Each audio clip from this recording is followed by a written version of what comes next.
I was asked by Apur to speak on pillars of India's soft power diplomacy, and you see a completely different title there.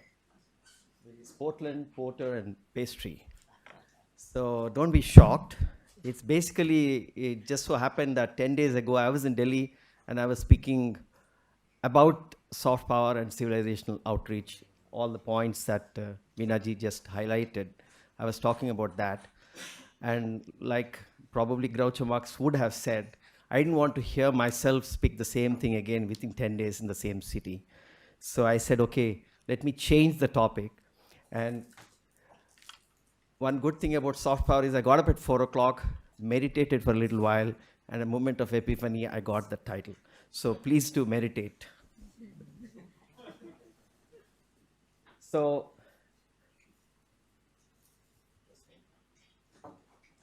yeah.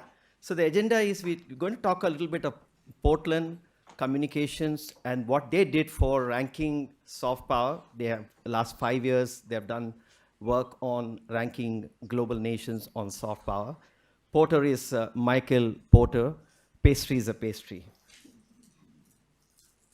So I'm just going to talk a little bit about what they did because this is very important. How many of you are interested to pursue soft power in your careers? One, wow, that's quite a few. So this, you must follow that University of Southern California has probably one of the only departments in the world for public diplomacy. And Portland Communications work with them and they've come up with this soft power 30.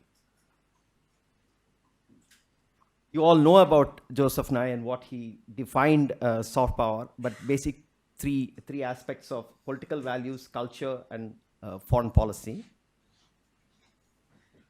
What Portland has done is that they have given weightages, objective data for one set of criteria, and polling data. They polled more than 11,000 people all over the world and got the feedback. So the objective data is against government, digital, culture, enterprise, engagement, and education. And polling data, I can't see clearly, but cuisine, you can see the things.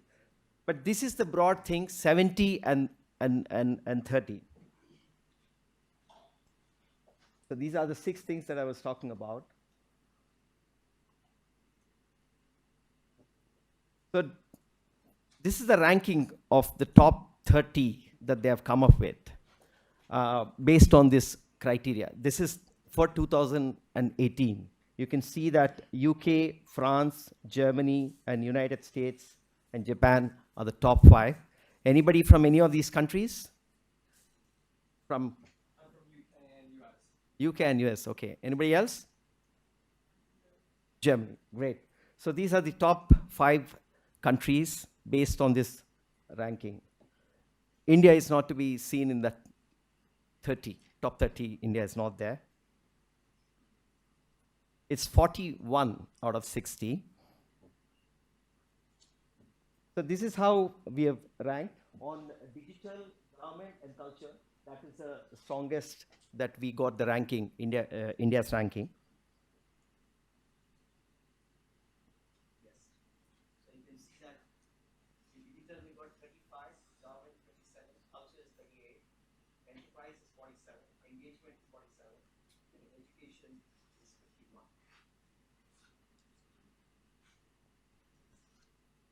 Subjective data, which is the polling data, it shows that India has 3 main strengths in the eyes of global public opinion: culture, technology, and cuisine.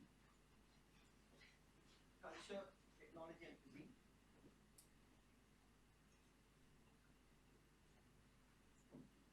Am I audible? So we come back to Porter. Michael Porter, most of you must have heard of Michael Porter and his competitive strategy, and he's written a book on competitive advantage of nations. This book, he has taken 30 research assistants and 4 years of effort.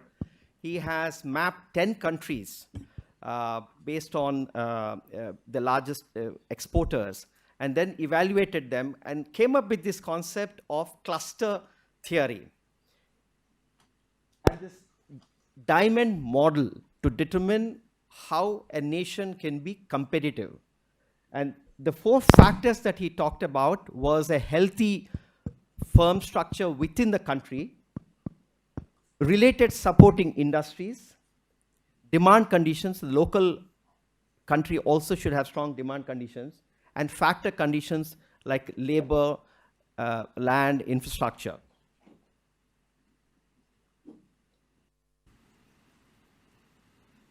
He's a Michelin star chef. His name is Grant Ackards. He's a chef.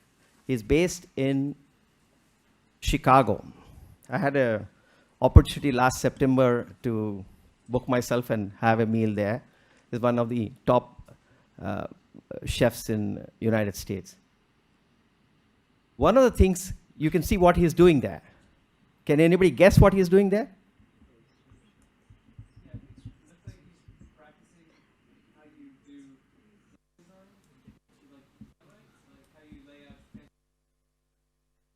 It's not a plate, it's actually the table. So you have a meal in the restaurant, and then the final time when the time for dessert comes, so they remove all the plates, they put a fresh cloth, and then he paints and he puts, that's all pastry there, and that's finally people eat it from the table. There's no plate. And one of the things that he came up with is that plates are limiting my creativity, so I want to remove the plate and put the pastry on the table. So that's a very good example of thinking outside the box, right? Thinking outside the plate. Now, when I ate there, one of the things that struck me, and because I'm advocating for soft power, was that we have to think of non-resident Indians as our constituents, as our delivery mechanism. And also think of all the consumption of our culture that's happening globally also as a part of tourism. So imagine if you are a minister for tourism here and you're only looking at inbound travel and inbound visitors, versus you're looking at somebody's going to an Indian restaurant in Chicago, or somebody's going to an Indian restaurant, Indian concert in London. That is also tourism. And NRIs are actually also distributors. So you're actually thinking outside the country and the confines of the geographical region. The NRI population is more than 3 crores, spread across all these countries.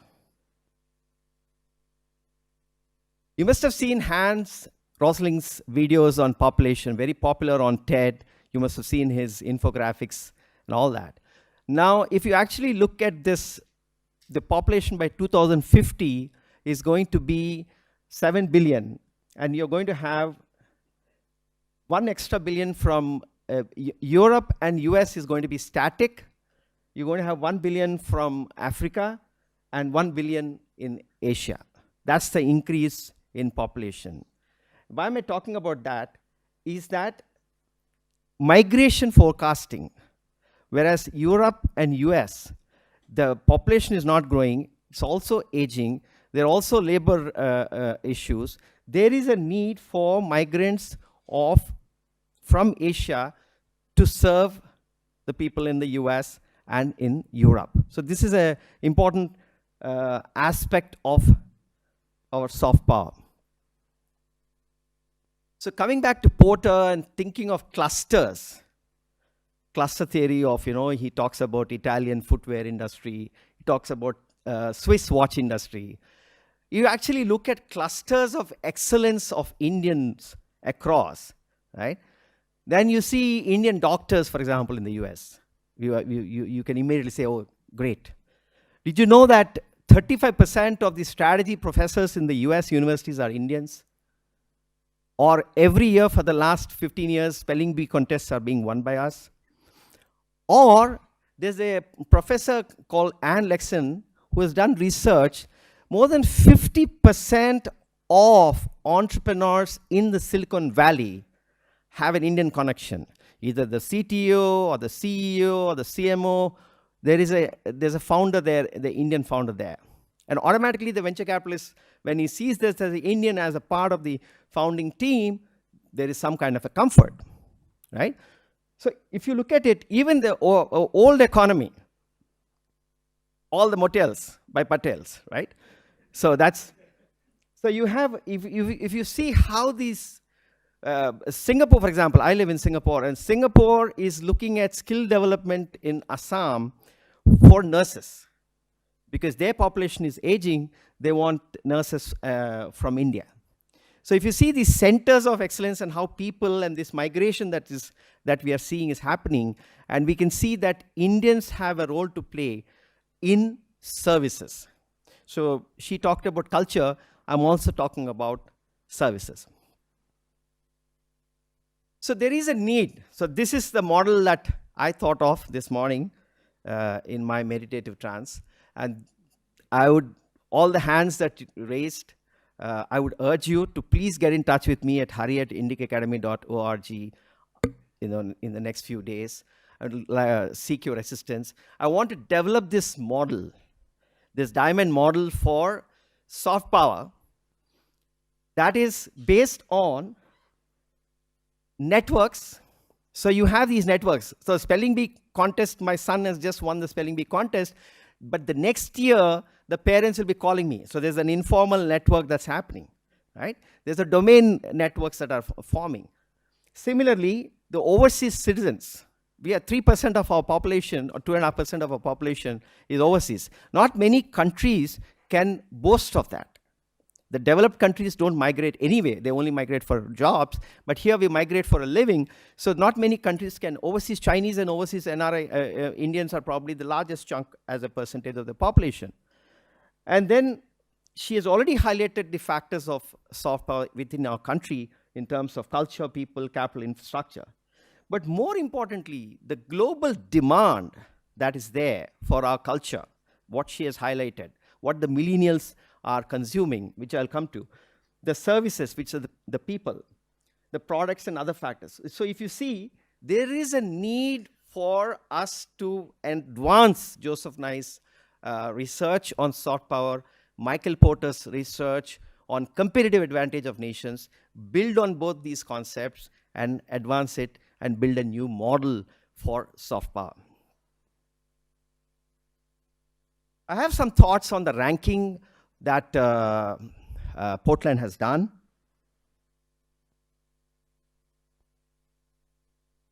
Now, if you see, what are the millennials in the world consuming right now?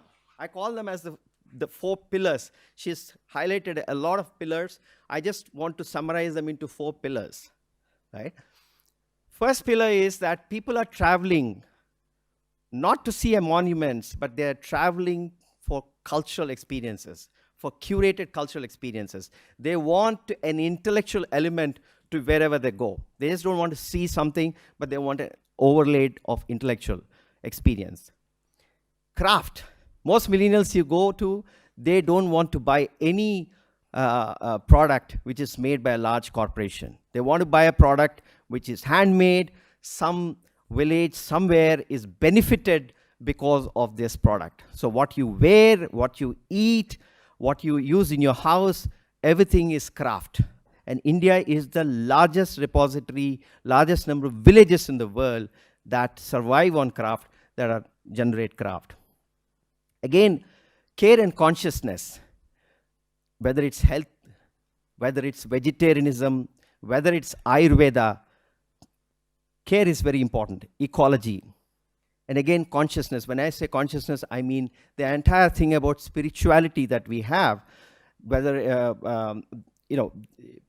according to the Pew Research report, spiritual but not religious is actually the fastest growing religion, so to speak. Everybody is spiritual but not religious. And all the spirituality in India has to offer a very systematic and structured approach to spirituality. So if you see a kind of a mapping of the 4 countries there, China, USA, and India, and if you see those 4 culture experiences, craft, care, and consciousness, India ranks yes on all the four. Now you look back to the ranking that Portland has done. If you see in the objective data itself, the value that they have attached to culture is only 12%, 12.5%. Whereas if you look at Joseph Nye's evaluation, it is culture, political values, and foreign policy, right? And again, if you look at digital, education, engagement, enterprise, I'll come back to how it maps to. This is the criteria for the polling data which they asked these 11,000. Again, culture is very less. But if you see this, again, they're asking for luxury goods and technology products. So if you are using a product from Apple, so then therefore they'll give weightage to the US. So if you actually map it against Joseph Nye's, the political values is getting almost 69%. Culture is 12.7, and foreign policy is 18%. That's the kind of weightage. I believe there is a need for reworking this kind of and balancing the between, if you overlay Joseph Nye's on this particular objective data. Similarly, like I was telling you, if I'm thinking that if I buy an iPhone and I give credit to the US for the design, if I'm using an Indian nurse, or if I am getting taught by an Indian teacher, or a construction worker, or a software, there should be some weightage at the back of my mind that, oh, I know I'll get a good, excellent service. So this is the Center for Soft Power that India Foundation, in collaboration with Indic Academy, has just established 6 months ago. The vision of India Foundation as a think tank is threefold, which is basically advocacy, analysis, and awareness. In advocacy, we are setting up a trade body. We've just set up a trade body called NICE. It's a network of Indian cultural enterprises. I request my colleague to please show your hand. He's also going to take you to Kumbh. So he's going to manage NICE, and he's worked in the MEA earlier. And the idea is to create a NASSCOM kind of a institution for all the cultural enterprises in the world. And that would in turn interface with the government to do advocacy. There's some visa issues for a cook in London, or there are several issues that cultural enterprises world over face. We are, in the analysis, we are working on a dashboard. We are partnered with University of Southern California. And in awareness, we did 9 roundtables on different verticals. The way we look at culture is across verticals. We look at spirituality, Ayurveda, yoga, language and literature, film, music, performing arts, visual arts. So all these design, craft, art. Each of these verticals, we have done roundtables. We have engaged with the specialists. We had the first conference. Shreya, please be recognized. So she was the coordinator for the conference. We had the first conference on soft power last December. We had 66 speakers spread over 3 days, 15 sessions. So that is something we have done. Now we are doing this like all over the world. We have just done in India through its thoughts and senses. We have done in Singapore. Now we are doing one program in San Francisco on entrepreneurs, high tech, and soft power, most likely in April or May.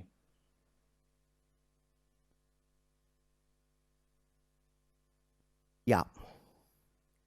So thank you so much. It's been wonderful. We'll take questions. Veena ji and myself will take questions. Thank you.